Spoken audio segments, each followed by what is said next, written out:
And I'm very excited about this opportunity, both for Abby and myself, and we'll make sure that the transition is smooth and honestly that no one notices a difference. So just really from a logistics piece, if you want to reach out to me 3 weeks from now, please just reach out to Abby.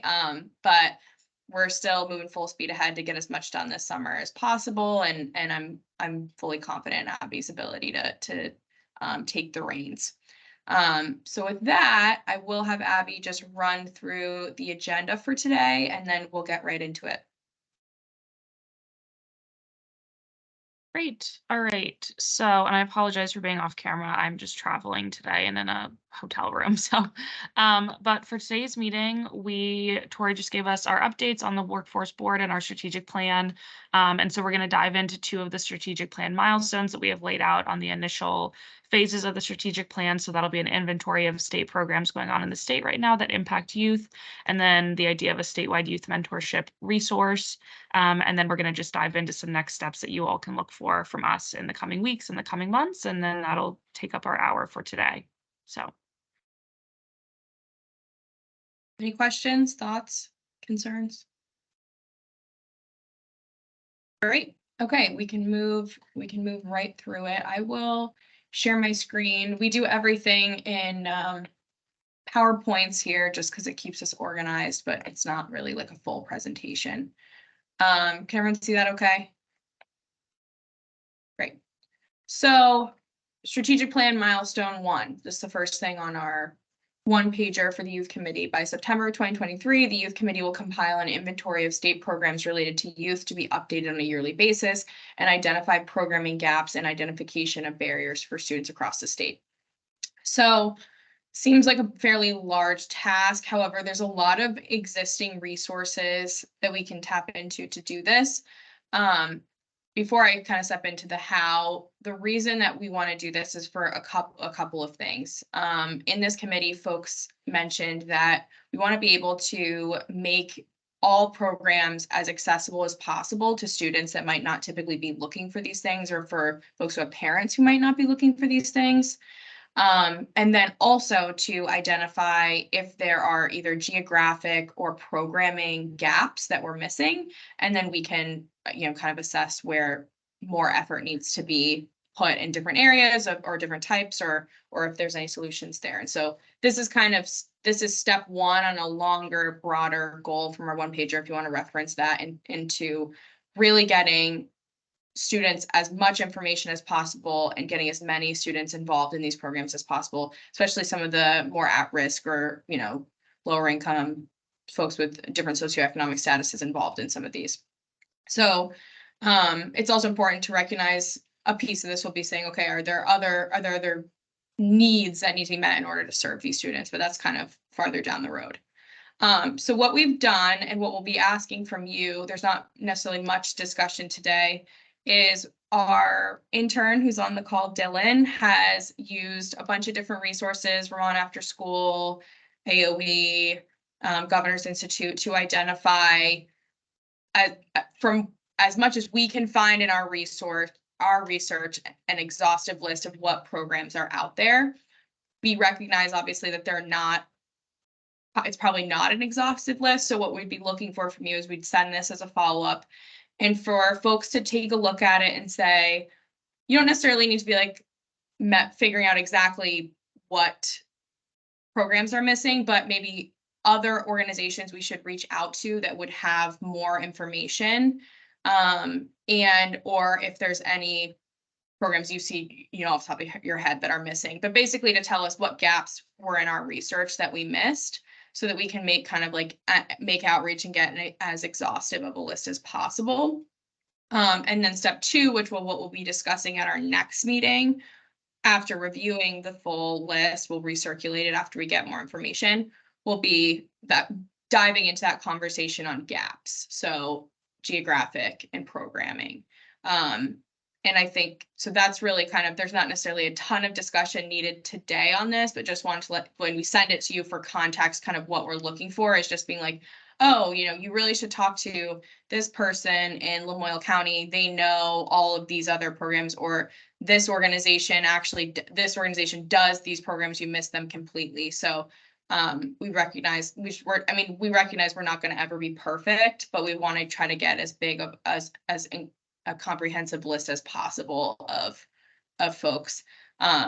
It's fairly long. I want to say it's like 182 providers on there right now. So, but just we'll be asking, that'll be kind of the ask of folks, if everyone's okay with that. Great. Any thoughts or questions about this section before I move into the next one? Abby, anything to add? I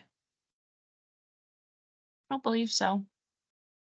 I do have a question. I mean, without looking at what you're about to provide, are you giving us a data visualization or are you giving us words on paper?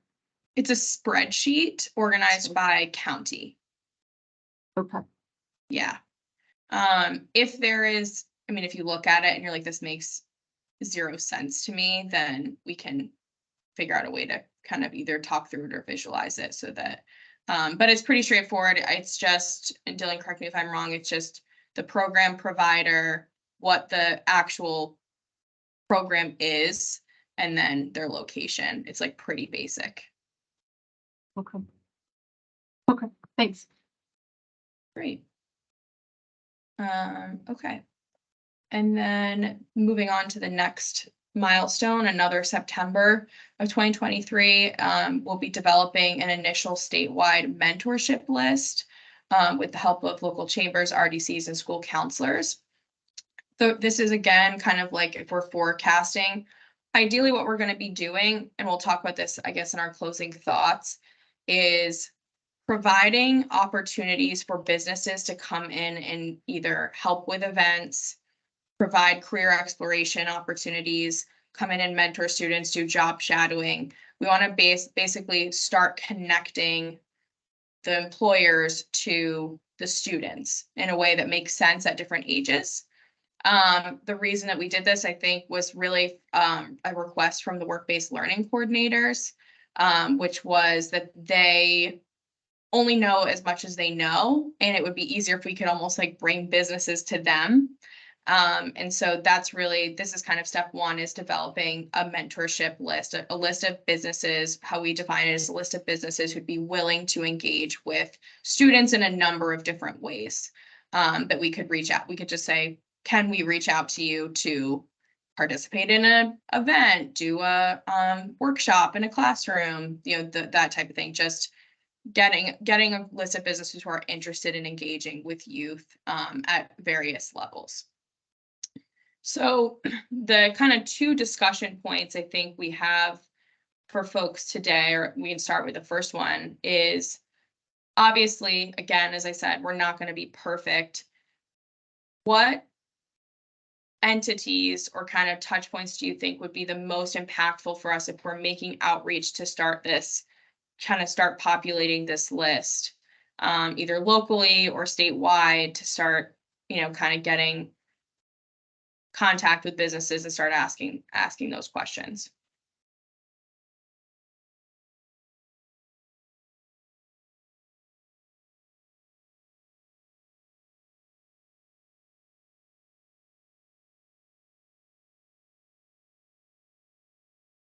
I guess more broadly, it's just a brainstorm. It doesn't need to be perfect, but if you're thinking like, I need to identify all the businesses in my area, who would be kind of that conduit. Sometimes it's the local chamber, sometimes it's not. I think we'll probably start with the chambers, but are there other entities? Are there other folks? Are there specific industries you're interested in having a lot of representation from? Just kind of throwing that out there. What about maybe like town governments? Yeah, that's a good idea.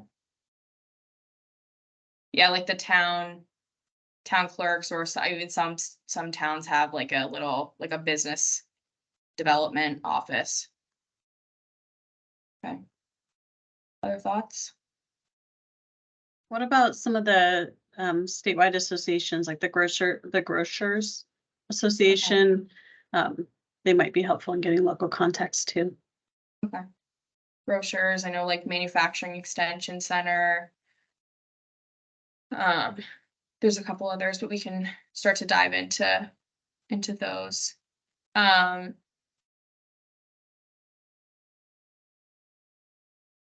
You might look at like Granges and Rotaries and just civic-based organizations that are in small community centers. Okay, so I think, yeah, I mean, that makes sense. I think obviously we'll start with chambers, regional development corporations. I think the town government makes a lot of sense. Some of the like local, like kind of meeting points for folks, make sense. I guess the other kind of piece of this is, you know, if we're populating this list and we want it to be impactful, what information should we be looking for? So we're doing something similar for our agriculture committee. We're asking for obviously their location, if they would like to be, you know, a part of this inventory. And then there's a couple other like farm related questions that are relevant. I guess if we're talking about engaging with students, just again, like a brainstorm of what information would we need from them to make this impactful, you know, other than just like where they are and what they do. Well, I would, go ahead. Sorry, Sarah, go ahead. when I think about matching, right, an individual, a young person with a mentor, I mean, my mind immediately goes to things about around time, the location, right, the quality of the experience, the risk management components, right? So is the place safe? Can they be one-on-one, or are there other people present? Is the person trained in positive youth development? So, right, are there other employees around? Does this person know how to interact with them? Is there work available? Like, what kind of work are they doing? Is it appropriate for a young person? So it's hard for me. Anyway, these are the kinds of questions, like, what do we want this person to do? Is the adult train, you know, how can we train the adults to work with a young person? Is the young person going to be working with heavy equipment or machinery? Are they going to be filing paper? You know, are they sitting in meetings and shadowing? Anyway, I'm having a hard time kind of answering some of the questions, but those are the kinds of things I want to think about and talk this through as we're trying to help populate this list. So as we're populating, I think we need to ask, like, what is it that they're doing and who else, what's the environment? Yeah. Yeah. So that's a good point. I think taking a step back when we're talking about like a mentorship list, we are using that fairly broad. What we'd be looking for a lot from these businesses would be honestly more either sponsoring or coming together to host programming. So one of the bigger charges of this committee will ultimately be hosting like career exploration type events for students across the state. And this is kind of step one in being able to have a comprehensive contact list of businesses that we could tap into to do some of these events. That also could mean if a work-based learning coordinator needs assistance and has a specific need for a student and wants to make contact with a business, that we also are able to provide that to them as well. So I mean, I think what the purpose of kind of having this inventory is really to keep it as broad as possible, but so that when we want to create opportunity for students to engage in career exploration or you know, just in general exploration of different types of activities, we already have like a group of businesses that we can tap into to use for any of these activities. They might say no, they might say this might not be relevant to them, they might not want to work with a certain age group, but it's to keep it so that we have kind of like a consistent point of contact. So it's not like right now when we're doing outreach to businesses, it's very like kind of almost random. So this is really just to get it into one place. So just to preface that it's not just like each of these businesses would have like a student assigned as their mentor. It could happen, but that's kind of like step 3, I guess, instead of like in step 1, it's just kind of wrap our arms around what businesses are very interested in engaging with younger Vermonters. Because there are some that don't want to. they don't see the value in it, but there are some who are like, I'm building the pipeline for the future and I really want to get involved. So I think it's kind of like identifying who those individuals are and getting them in kind of one place for contact, if that clarifies for you. That does, and so to me, it's like, so are they interested in, are they interested in sharing what they do? Are they willing, and can they host a field trip? Or are they willing, and taking on interns, or, and so getting kind of that range. Creating kind of like a range of options Yeah. for them to say, Right. are you interested? Okay. Yeah, yep. Other thoughts, folks who have ideas?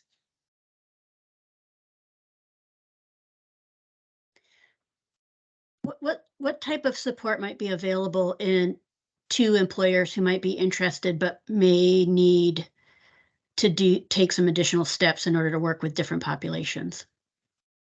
So we would be able to utilize Youth WIOA funding for, I think, majority. There's certain, obviously, income requirements, I think, for the families of certain students, but are you talking like financially, or what are you like? Yeah, I'm talking about depending on the population that they might work with, there may be, liability insurance issues to contend with, background and fingerprinting checks, some training requirements that for an employer who may not have engaged in work-based learning sponsorship wouldn't be privy to, and sometimes can be a little bit challenging, particularly now with some of the backlog. Okay. Okay, so you're saying, I guess I'm misunderstanding the question. Yeah, so I think what we wouldn't want to do is have then work-based learning coordinators or other individuals sort of reaching out to interested employers, but finding that there are some additional barriers or obstacles that neither party is maybe positioned to address. So I'm wondering if there's a set of questions we could elicit to get a sense Okay. of whether someone's new in this space or not, I and see whether what they you're might saying. have the capacity to support safely work-based learning opportunities for different students. Okay, so would it be, that's actually a really good point. So kind of like have you ever done this before with a student? And then also maybe some questions about like what the requirements are to be, like, I'm just thinking like manufacturing, or thinking of like, what are the requirements about being in the workplace as it pertains, again, like fingerprinting and all of that. Yeah. I mean, I think even if you get beyond some of the sort of like OSHA or safety issues that I think can be addressed through, like, say, co-op placements, CTE, and there's manuals around this. I think even just that idea of like, do you have someone who would be the sort of contact for a work-based learning coordinator, and they might not be prepared. They might not go through the same sort of background checks as someone who's working, in a school or working with vulnerable populations, and they might not have thought of that. And that sometimes can be challenging. There's a pretty significant time delay. I see Nicole shaking her head, right? And then there's also a financial cost. So I think that way we just have an understanding about perhaps if there is a way to support employers in saying, and here's a stipend or funds to offset the costs of doing a background check or fingerprinting employees who might sponsor or work directly with a work-based learning placement. Okay. Yeah, that makes sense. Other thoughts from folks? I did have just one more thought going back to the how, and you might have already mentioned this or done this, but with some of the career fairs that are taking place and the job fairs, whether it be through Department of Labor or through some of the universities, I'm wondering if connecting with them and thinking about employers who are there to both recruit for employment, but maybe might be interested in also sponsoring work-based learning opportunities as a pipeline to employment at some point might make sense.